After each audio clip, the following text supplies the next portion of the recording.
Merci Monsieur le Président, Madame la Ministre et mes chers collègues. La loi de finances pour 2021 introduisait à l'article 155 une réforme ayant pour objectif de simplifier la gestion de la taxe d'aménagement en transférant sa gestion des directions départementales des territoires, les DDT, à la DGFiP. Pourtant, loin d'atteindre cet objectif, cette réforme a engendré de graves dysfonctionnements. C'est ce qui nous remonte de toutes parts. Depuis le 1er septembre 2022, aucune commune n'a perçu la taxe d'aménagement issue des nouvelles autorisations d'urbanisme. À ce jour, les collectivités ne perçoivent que les reliquats du système antérieur, toujours en cours de clôture. Ce décalage crée une pression budgétaire croissante, car lorsque les taxes de l'ancien dispositif auront été entièrement recouvrées, les nouvelles taxes risquent de ne pas compenser les besoins. Ce déséquilibre menace directement les finances de nombreuses collectivités, notamment celles pour qui cette taxe constitue une part essentielle de leurs revenus. Ce blocage est en partie lié à la modification des règles de perception. La taxe d'aménagement n'est désormais exigible qu'à l'achèvement des travaux sur déclaration volontaire des contribuables.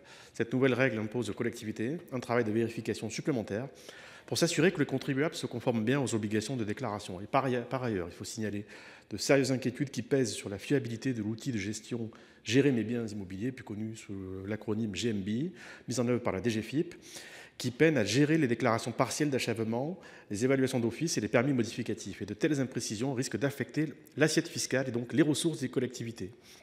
Au 31 décembre 2023, seulement 1576 dossiers d'autorisation postérieurs au 1er septembre 2022 avaient été traités à l'échelle nationale, alors que le nombre de constructions annuelles de logements en France se situe entre 300 et 400 000, sans compter les extensions. Ce chiffre témoigne de la lenteur préoccupante du dispositif actuel. Alors, Madame la Ministre, quelles mesures concrètes le gouvernement envisage-t-il pour remédier aux faiblesses de ce système et garantir la fiabilité de l'outil de gestion GMBI?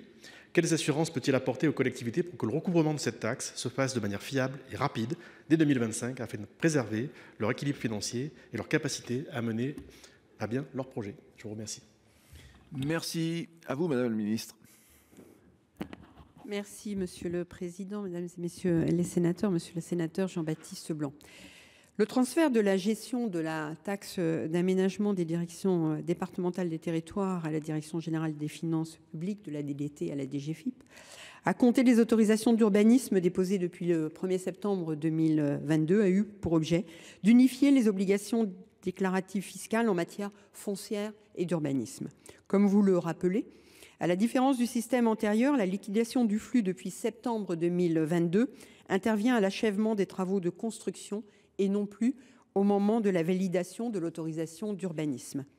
Un système d'acompte a également été créé pour neutraliser les effets du décalage de l'exigibilité de la taxe qui peut apparaître dans le cas des très grands projets. Par ailleurs, afin d'optimiser les délais de traitement, la liquidation de la taxe d'aménagement s'appuie sur la dématérialisation du processus déclaratif via l'outil GMBI, la création d'un référentiel des délibérations des collectivités locales et l'automatisation du calcul des taxes d'urbanisme. Vous soulignez, à juste titre, que l'instauration du processus déclaratif en mode dématérialisé a suscité des interrogations de la part des usagers et abouti à des erreurs déclaratives qui ont freiné la liquidation des taxes. En effet, afin d'éviter l'envoi de titres de paiement erronés aux usagers, la DGFiP a mis en œuvre un système de vérification préalable qui a pu avoir pour effet de ralentir leur envoi et les paiements qui y étaient associés. Le gouvernement est conscient de cette difficulté et les services de la DGFiP sont pleinement mobilisés pour stabiliser en 2025 la gestion de la liquidation de la taxe d'aménagement. Pour autant, je précise que les quelques dysfonctionnements évoqués n'ont pas tari le flux des taxes perçues par les collectivités territoriales qui continuent à percevoir les montants liquidés par les DDT qui constituent la majorité des titres émis en 2024. Enfin, je vous informe que l'émission des acomptes de taxes d'aménagement pour les projets d'une superficie supérieure à 5 000 m² a débuté en octobre 2024 par les services de la DGFiP. Le gouvernement reste naturellement très attentif à ce dossier. Merci Madame la Ministre.